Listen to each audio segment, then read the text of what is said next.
여러분 안녕하십니까? 오늘 우리는 로마서 2장 17절부터 3장 8절 말씀을 통해 종교적 허울과 참된 신앙이라는 주제로 함께 은혜를 나누고자 합니다. 이번 시간에는 크게 세 가지 부분으로 살펴보겠습니다. 먼저 고발 즉 유대인들의 자랑과 확신을 분석하고 다음으로 해체를 통해 그들의 위선과 율법의 진정한 의미를 파헤치며 마지막으로 인증, 즉 하나님의 신실하심과 인간의 책임을 확인하는 시간을 갖겠습니다. 본문에서 바울은 당시 유대인들의 프로필을 날카롭게 묘사합니다. 그들은 자신들이 율법을 의지하고 하나님을 자랑하며 하나님의 뜻을 안다고 확신했습니다. 또한 선한 것이 무엇인지 분간할 줄 알고 심지어는 어리석은 이들을 가르치는 교사라고 자처했습니다. 이 모든 확신은 그들이 하나님의 선민이라는 의식에서 비롯된 것이었습니다.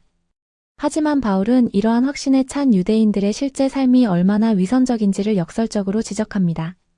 그들은 도둑질하지 말라고 가르쳤지만 정작 자신들은 도둑질을 행했습니다. 간음하지 말라고 외쳤지만 실제로 간음죄를 범했습니다. 우상을 가증히 여기라 했지만 신전 물건을 도둑질하며 사실상 우상을 섬기는 행위를 했습니다. 이처럼 그들의 가르침과 행위가 극명하게 대비되면서 바울은 기록된 바와 같이 하나님의 이름이 그들 때문에 이방인 중에서 모독을 받는다고 준엄하게 선언합니다. 바울은 할례와 율법 준수의 진정한 의미에 대해 심도 있게 설명하며 표징의 유효성을 검증합니다. 단순히 할례를 받고 율법을 지키는 것은 분명 유익합니다.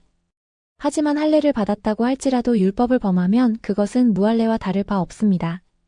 역설적으로 할례받지 않은 이방인이라 할지라도 율법의 요구를 진심으로 지킨다면 그는 할례받은 사람으로 여김을 받는다고 말합니다.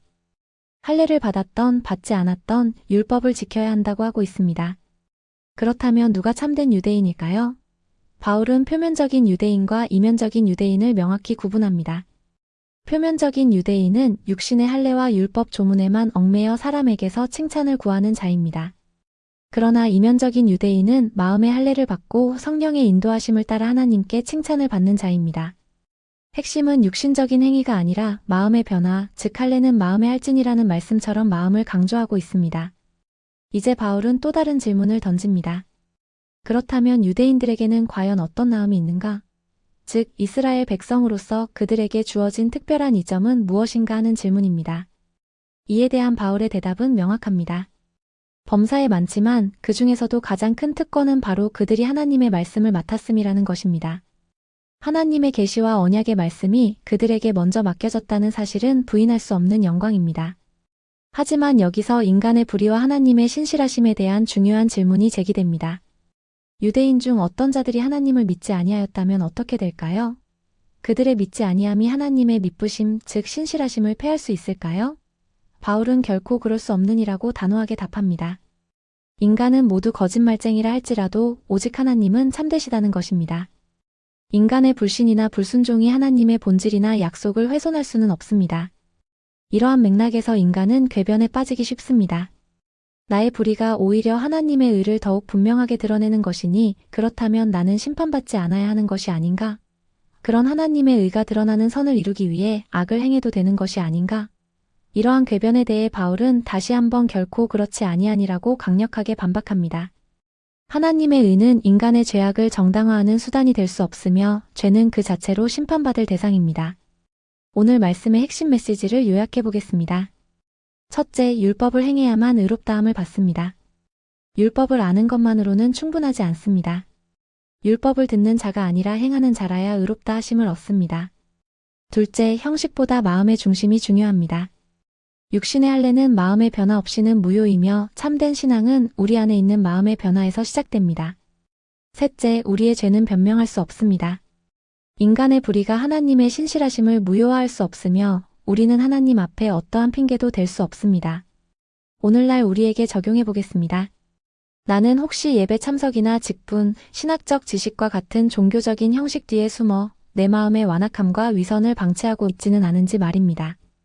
겉모습만이 아닌 우리의 진정한 내면을 돌아볼 필요가 있습니다.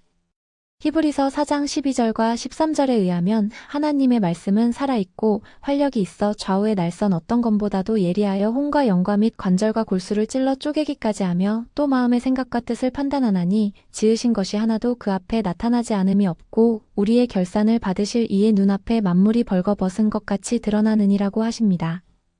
하나님은 우리 마음속의 깊은 것까지 내다보시는 분이십니다. 오늘 말씀을 맺으면서 로마서 2장 28절과 29절 말씀을 다시 읽어보겠습니다. 무릇 표면적 유대인이 유대인이 아니요 표면적 육신의 할례가 아니니라. 오직 이면적 유대인이 유대인이며 할례는 마음에 할지니 영에 있고 율법 조문에 있지 아니한 것이라. 사도 바울은 할례는 마음에 하는 것이라고 합니다. 마지막으로 율법을 행해야만 의롭다 하심을 얻는다 했는데 앞으로 이어지는 성경에서 아무도 율법을 다 지킨 자가 없다고 합니다. 그렇다면 과연 사람이 어떻게 의롭게 될 수 있는지 앞으로 같이 묵상하는 시간을 갖도록 하겠습니다. 감사합니다.